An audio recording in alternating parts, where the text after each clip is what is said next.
Hey, do you deal with autoimmune disease? What about cancer? In the whole aspect of reinventing a new you, friends, I want to take a look at the behind the scenes with those two diseases. First off, I believe that if we allow God to, He can turn our lemons of disease into lemonade. So He can make us brand new.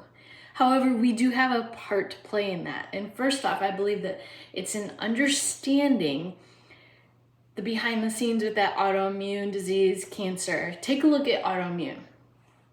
Autoimmune disease is an internal self-sabotage within us. So it's internally, our body has for some reason decided to attack itself.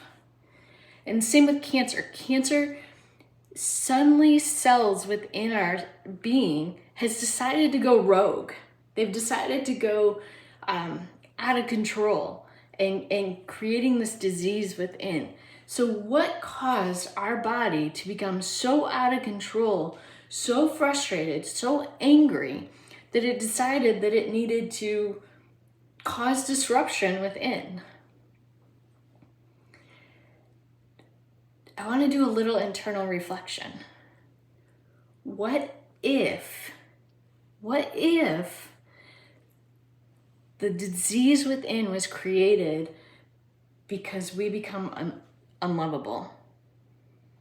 What if we determined that at some point, unknowingly, unconsciously, that we're unlovable? Friends, I want to take a look at, first off, the scriptures that say, okay, so most of us are very familiar with the scriptures that say, or commands, that you must love the Lord your God with all your heart, your soul, and your mind. This is the first and greatest commandment. A second is equally important: love your neighbor as yourself. That's Matthew 22:37 through 39. So many of us are familiar with, we've got to love the Lord and we've got to love our neighbor. And then we kind of go blah, blah, blah, blah. But there's more to it, friends. There's more to it. See, we've got to love ourselves too. We can't love our neighbor if we don't love ourselves. There's two parts to that second command. Love your neighbor as yourself. That's assuming that you can love yourself also. So we've got to figure out how to love ourselves, what that looks like. So when I was facilitating healing from within, from autoimmune and cancer and all that, I began reflecting, what does love really look like? This was something I totally applied to myself. So I took a look at 1 Corinthians 13. So that's the love chapter in the Bible. So specifically verses 4 through 7 tells us what love should look like. And in the past, I always applied it to me loving others. That this is the way I should be treating others. That's the only way I'd ever heard it preached. That I've got to take this scripture and apply it to others. But what if you applied it to yourself? I challenge you. Do this as a daily exercise until you get it inside. It's got to get deep within so that you can truly believe that you can love yourself, that you are lovable. So, loving yourself, according to 1 Corinthians 13, verses 4 through 7, looks like I'm patient with myself. I'm patient with myself. I'm kind to myself. So I say kind words to myself. I'm patient with the pace that I move at. I'm not jealous of others. I'm not boastful of myself or others. I'm not proud. I'm not rude to myself. I don't put myself down. I don't tell myself that I'm ugly. I don't do those things because I am not rude to myself. I do not demand my own way.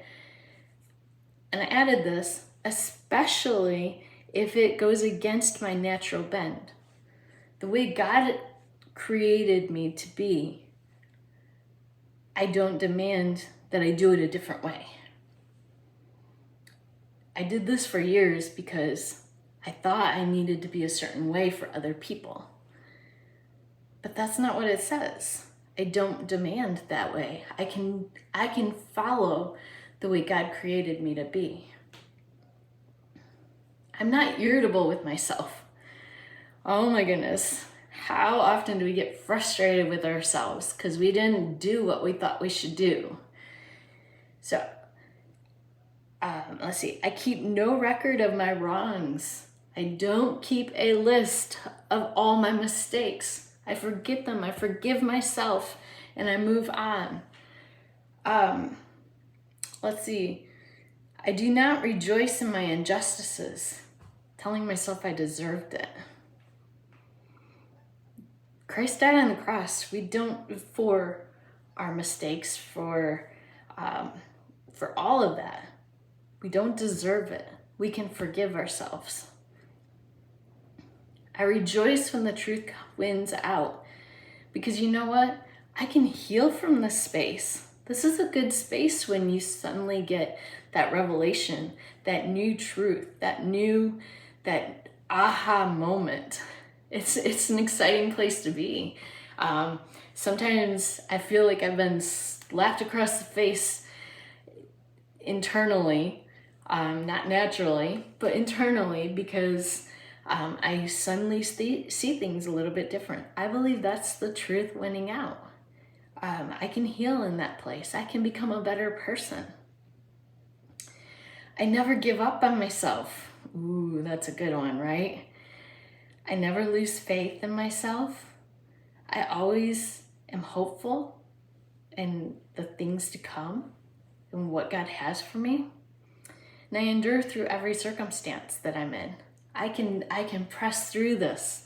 I can have a hope for a good future that the Lord tells me in His Word He has for me. So those are all from 1 Corinthians 13, 4 through 7. So I challenge you, if you are dealing with autoimmune, if you are dealing with cancer, take those scriptures and daily apply each of those to yourself. This is how God intended. And then from there, you can become a better person and you can become more like Christ, but you can begin to love others too, the way you're supposed to love others. You can have a more healthy view of yourself and your role in this life. And then from there, next week, we'll dream about who we will become, have a bigger vision for our future and the good things that we could run after if we chose to. So before we can create a new vision of a new us, we have to learn to love the current us. We have to learn to love us for where we're at. Whether there's flaws, whether there's imperfections, whatever it is, we have to learn to love us as we are. So I challenge you to take this and apply it and just become a better, stronger, more lovable you.